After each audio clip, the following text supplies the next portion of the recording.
Good morning. Today we're talking Bears free agency, a little bit of Bulls on their 7-game road trip, which makes me very sad. Blackhawks going into the second half of the season, and starting off our meatball of the week.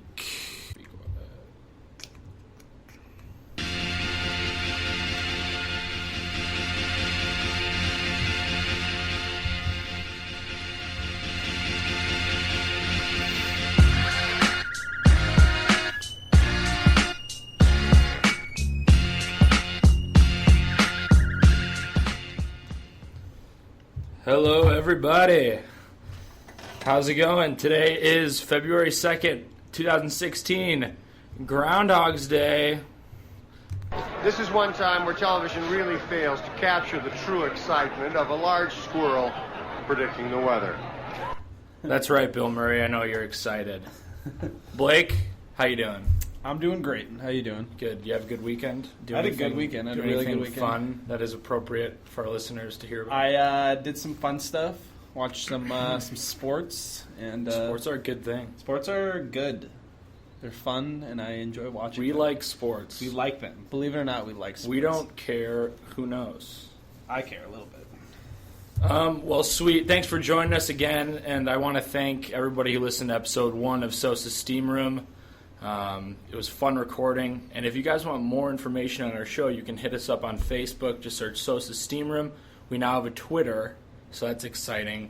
At Sosa's Steam Room. At Sosa's Steam Room. My Twitter handle is at DN Edstrom, and Blake, your Twitter handle? At Soldier Field BLG. The big BLG. The big BLG. All right, I want to start off with a little bit of a story. 2 days ago, I was in bed, I was going to sleep, and I woke up at 4 a.m. in a hot sweat.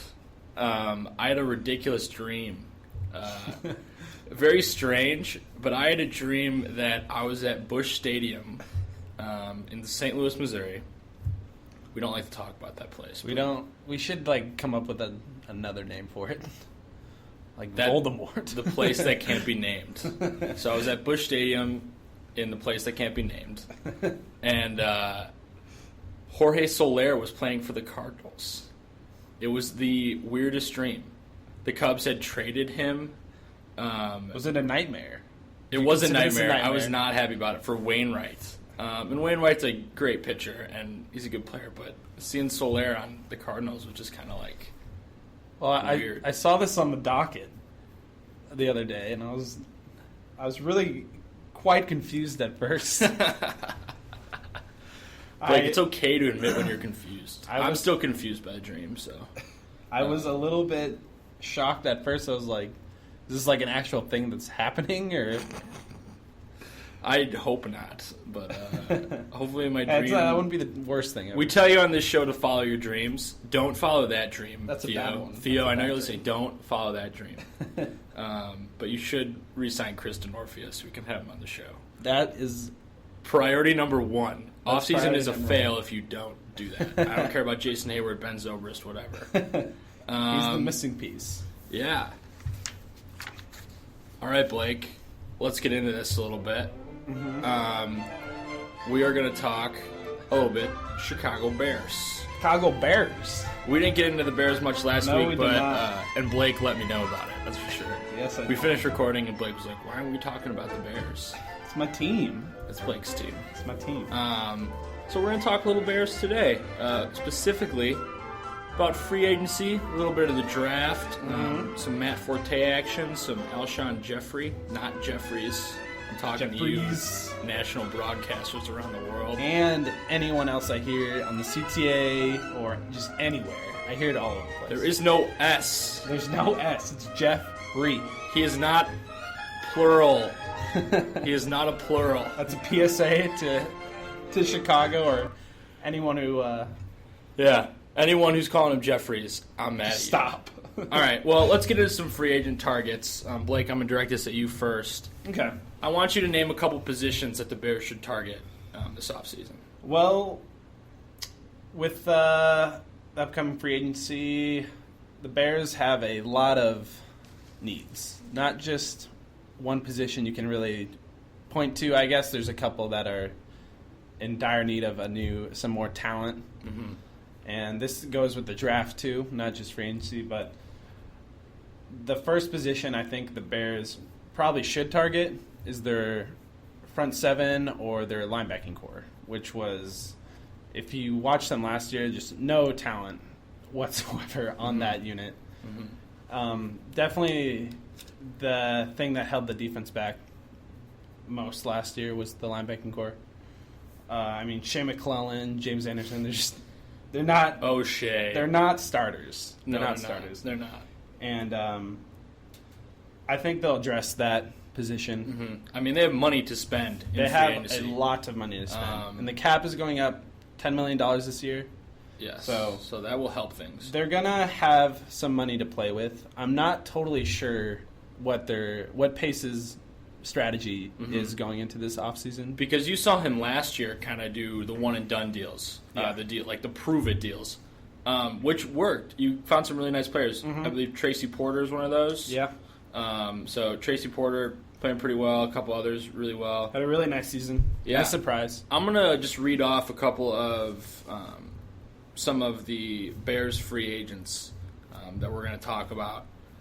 You have Matt Forte, Shea McClellan, Alshon Jefferies, Josh Bellamy, Zach Miller, who I am a huge fan. Zach Miller, if you're listening to this program, come hang out with us because I like you, and the Bears should re-sign you.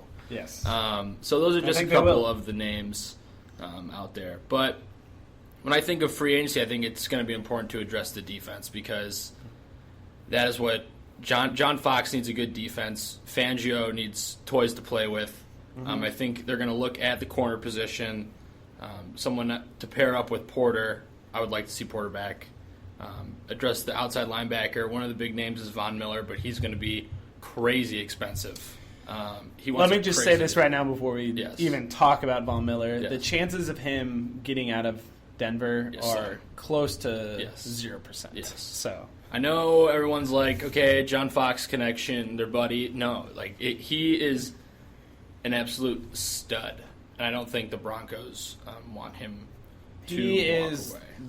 The cornerstone of that defense, and that defense is a Super Bowl defense and a historic defense. They're in the Super Bowl. I highly doubt he's going to be leaving Denver anytime soon.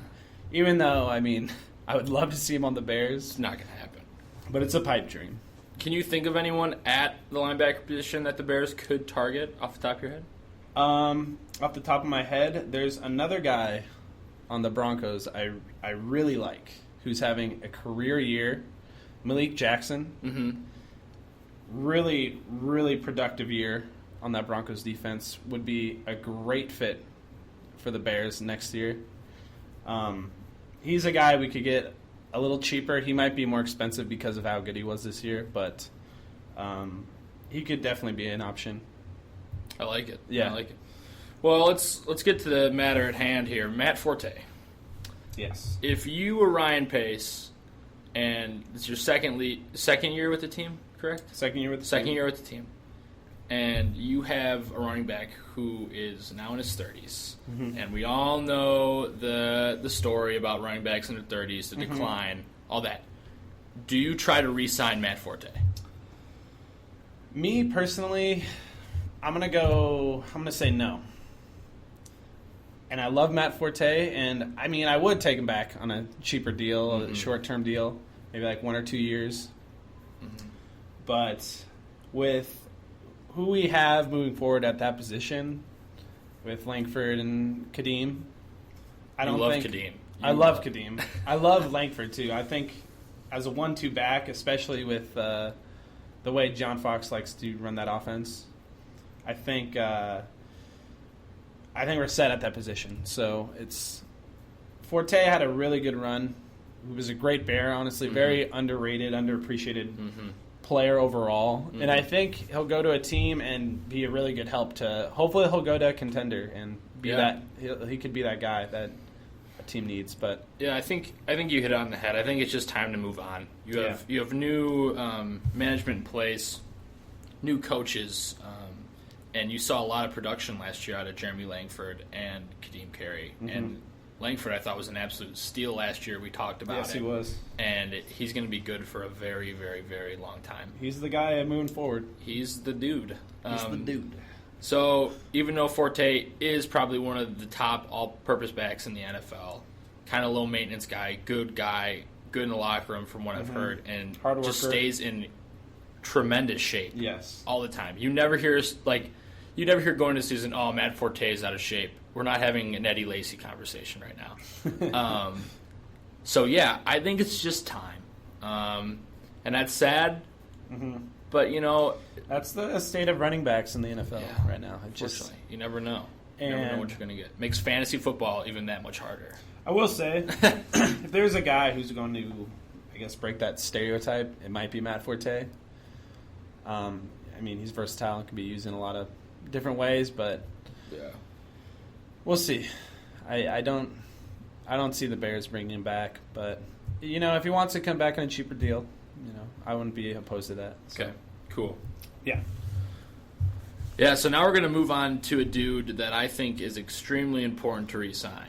I'm very important. I have many leather-bound books, and my apartment smells of rich mahogany. I'm friends with Merlin Olsen, too. He comes over on occasion. Alshon Jefferies, you're very important to me. You need to re-sign with the Bears, but I don't think you're going to have much of a choice because we're probably going to tag you. Correct, you think? He's not going to get out of Chicago. Yes, he's not getting out. Talking to you, Loins, the Lions fans out there who want Alshon Jeffrey now. I've heard, different teams, The Bears are in control. He's a good fit for, here or there, but the Bears are in control. They have the tag. Yeah. Tag them. They definitely don't want to use that. Well, they want to. If they have to. If they have to, they will use it. Yeah. But I think they will get a long-term deal done.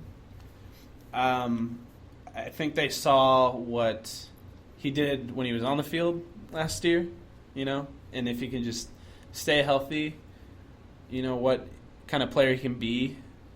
But that's the thing. That's been the number one question surrounding him is his health. Yes. Is he going to get through an entire season? And I have a follow-up to that. John Fox, he has this weird thing where he did this when he first got to Denver, and I think he did this in Carolina, but his first year practices are really tough on players. Extremely tough. And I don't know if you saw all the practice injuries this year, but it was way up. It was way up from the last year. And from what I've heard and from what I can tell from when he was with Denver, that second year, he kind of sets the tone the first year. And that second year, he kind of dials it back a little bit. So hopefully that will, help Alshon, a guy who, experiences injury a lot, unfortunately. But yeah. But that being said, so the Bears re-sign Alshon to how long of a deal would you like to see? Probably like a 4 or 5 year deal. 4 or 5 year deal. Yeah. Okay, you have Kevin White in place. How much faith do you have in Kevin White going into this season? Believe it or not, I'm a big Kevin White believer. I am too. I'm a big Kevin White believer. I think he's an athletic freak. I think he's got crazy speed. Again, just health. Yeah. The story of Chicago sports nowadays. Health. The thing about Kevin White is his ceiling is as high as a rookie we saw this year who really played well, Amari Cooper. I see him, reaching somewhere around that level. I would enjoy that. Him and Alshon could be legitimately one of the better duos in the NFL if, they both can stay healthy. So we'll see what happens with that. But absolutely. Yeah. And then you obviously, is Eddie Royal under contract? Yeah. A 2-year deal? Yeah. He was not healthy the entire season no. as well. And that was a huge disappointment because you were finally thinking, okay, we have that good slot receiver that can bring it. And he did not bring it, Mr. Not Royal. at all. Pretty big disappointment. He was one of those guys who would get injured in practice more often than not. So, Is Martellus Bennett a Bear at the starting training camp? No. I don't think he's going to be a Bear. I don't think they like that personality in the